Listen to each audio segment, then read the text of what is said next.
Welcome to the Rim Break Rodeo. We hope this video helps. You start by connecting both monitors now, plug each into the GPU or adapter, then power them on. Once done, open display settings in your OS to detect screens and choose a primary display. You do this because the OS needs a reference for taskbar and full screen apps. Make sure drivers are current so resolutions and refresh rates appear correctly.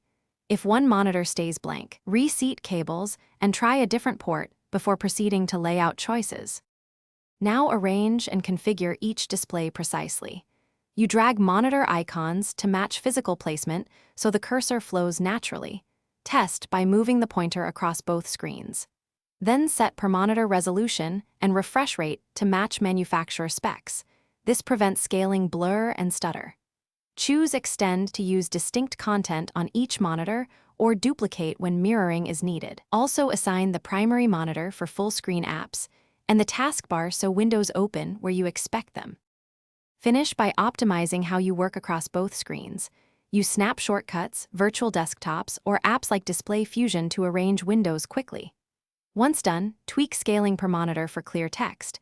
Calibrate colors when accuracy matters. For persistent issues, power cycle monitors, swap cables, and run each display solo to isolate faults.